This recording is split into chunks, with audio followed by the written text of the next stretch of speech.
ആരെങ്കിലും കയറി വന്നാൽ വീട്ടിലുള്ളതൊക്കെ എടുത്ത് അങ്ങോട്ട് കൊടുക്കും. അപ്പൊ ഇതുപോലെ കിടന്ന് ഇറങ്ങും.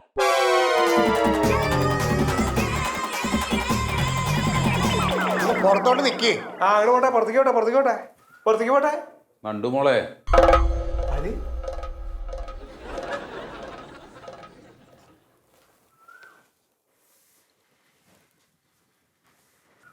മന്മതാ,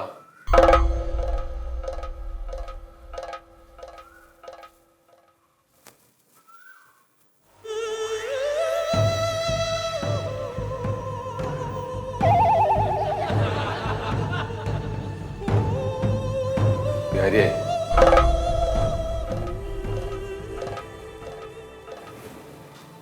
സത്യേട്ടനാണ് അളിയാ. അത് നിങ്ങളുടെ സത്യേട്ടനാ? അപ്പൊ ഷെയർ 4. സത്യേട്ടാ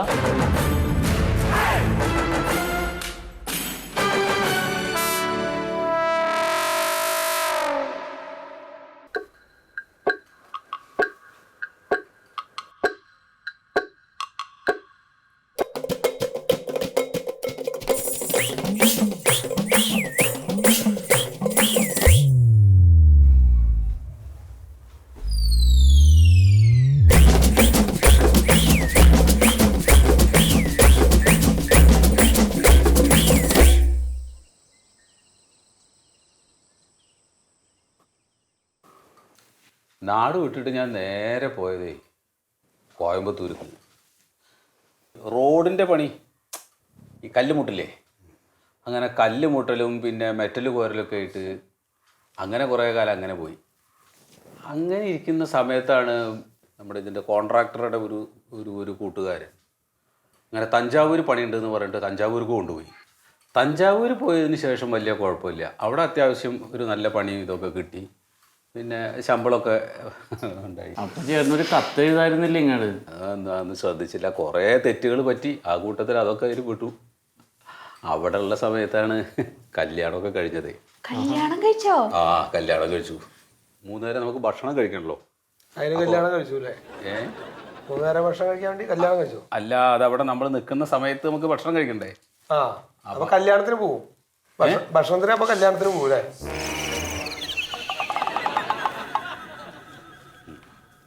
അപ്പം നമ്മളെന്താ പറഞ്ഞത്, മറ്റേ തഞ്ചാവൂർ അവിടെ നമുക്ക് 3 നേരം ഭക്ഷണം കഴിക്കണല്ലോ.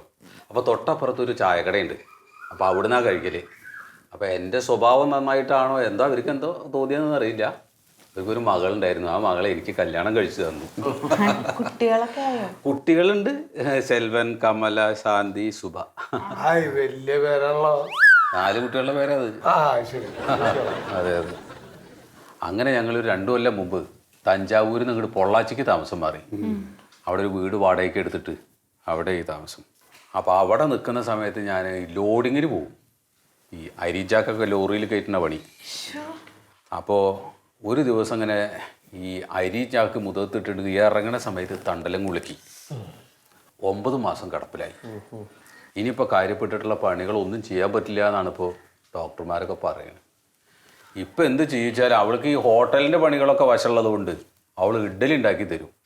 ഒരു 3 മണി 4 മണി ആകുമ്പോഴേക്ക് ഒരു 10-200 ഇഡ്ഡലി ഉണ്ടാക്കി കിട്ടിക്കഴിഞ്ഞാൽ അത് ഞാൻ ഹൈവേയിൽ കൊണ്ടുപോയി വെച്ചിട്ട് കച്ചവടം ചെയ്യും. അങ്ങനെയാണ് ഇപ്പോൾ സത്യം പറഞ്ഞാൽ കുടുംബം കഴിഞ്ഞു പോകുന്നത്. ഇപ്പം ഞാൻ വന്നത് എന്താണെന്ന് വെച്ചാൽ ഇനിയിപ്പോൾ അവിടെ ഒരു വീട് വെക്കണം, സ്ഥലവും ഇതൊക്കെ അവിടെ ഉണ്ട്. അപ്പോൾ അച്ഛൻ്റെ ഷെയർ പ്രതീക്ഷിച്ചിട്ടാണ് സത്യത്തിൽ ഞാൻ ഇപ്പോൾ വന്നത് തന്നെ.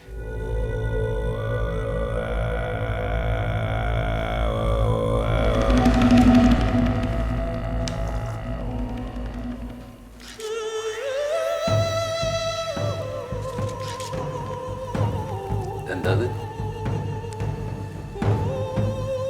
അച്ഛൻ മരിച്ചതൊക്കെ അറിഞ്ഞല്ലോ അല്ലേ? ആ, അത് ഞാൻ അവിടെ വന്നപ്പോൾ ആ കടയിൽ നിന്ന് അറിഞ്ഞു.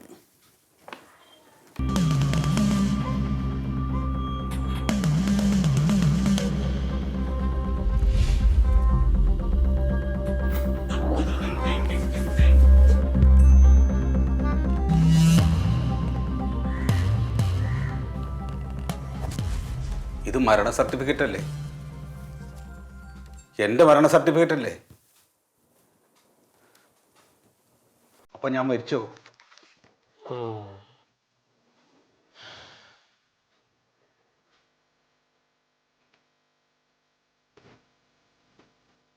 ഞാൻ എൻ്റെ ഈ മരണ സർട്ടിഫിക്കറ്റുമായിട്ട് നേരെ വില്ലേജ് ഓഫീസറെ പോയി കണ്ടു. അപ്പോൾ വില്ലേജ് ഓഫീസർ പറയാണ് RDOയെ കണ്ടിട്ട് ഒരു പുനഃപരിശോധന ഹർജി കൊടുക്കണമെന്ന്. എന്നാ പിന്നെ ഹാർട്ട് ഓഫീസിൽ പോയിട്ട് അത് കൊടുക്ക്. RDO ഓഫീസറെ പോയി കണ്ടു. അപ്പൊ സാറ് പറയണത് എന്താണെന്നറിയോ? ഞാനാണ് എന്ന് തെളിയിക്കാൻ വേണ്ടിയിട്ട് വിശ്വസ്തരായിട്ടുള്ള ഏതെങ്കിലും ഒരു സാക്ഷി വേണമെന്ന്. നീ എൻ്റെ കൂടെ ഒന്ന് വരുമോ? എന്തിന്? സാക്ഷി പറയാ. അതെ, എനിക്ക് സാക്ഷി പറയണോണ്ട് വിരോധം ഉണ്ടായിട്ടല്ല. പക്ഷെ എന്താ പ്രശ്നം എന്നറിയോ? എന്താ പ്രശ്നം? ഞാൻ വന്നിട്ട് സാക്ഷി പറഞ്ഞിട്ട് നീയല്ല യഥാർത്ഥ സത്യശീലൻ എങ്ങാനും തെളിഞ്ഞാൽ എൻ്റെ സാക്ഷി കള്ളസാക്ഷിയാവില്ലേ? അപ്പൊ ഞാൻ താൻ സത്യശീലൻ നിനക്കറിയില്ല എന്നെ? അതെ, ഒരാളെ പോലെ 7 ആളുണ്ടെന്നല്ലേ പറയുന്നു. ഈ 7 ആളിൽ ഒരാൾ നീയാണോ എന്ന് എനിക്ക് സംശയമുണ്ട്. അതുകൊണ്ടേ സാക്ഷി പറയാൻ നീ വേറെ ആരെങ്കിലും പോയി കാണും. അല്ല, നിന്റെ ഒപ്പം ഏത് നേരം കൂടെ നടന്നിരുന്നല്ലേ രാഘവേട്ടനും സുമേഷേട്ടനും? അവരോട് സാക്ഷിക്കാൻ പറ. ഞാൻ അവരൊക്കെ പോയി കണ്ടു. അപ്പൊ അവരൊക്കെ പറയണത് എന്താണെന്നറിയോ?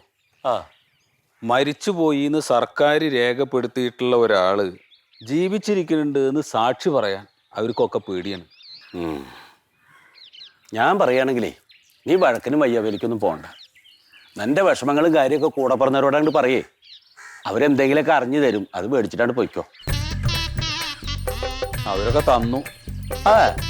ഓ, മന്മത് 500 റുപ്യ തന്നു. വെറും 500? മണ്ടോദരി 750. പിന്നെ പ്യാരിജാതൻ, അവനെ ഞാൻ ചെറുപ്പത്തിൽ കുറേ എടുത്ത് നടന്നിട്ടുണ്ടല്ലോ, അതുകൊണ്ടായിരിക്കും 1500 റുപ്യയും തന്നു. ഈ ബന്ധത്തിന് പിന്നെ അങ്ങനത്തെ ഒരു വില അവരും കണ്ടിട്ടുണ്ടാവുള്ളൂ. ഓട്ടെ, അപ്പൊ ഒന്ന് ശരി. സത്യ, നല്ല സീറ്റ് കളിച്ചപ്പോളേ കുറച്ച് കാശ് കിട്ടി. നീ വെച്ചോ. എന്തായാലും ഞാൻ വേണ്ടാന്ന് പറയണില്ല, അത്രയ്ക്ക് ബുദ്ധിമുട്ടാണ്.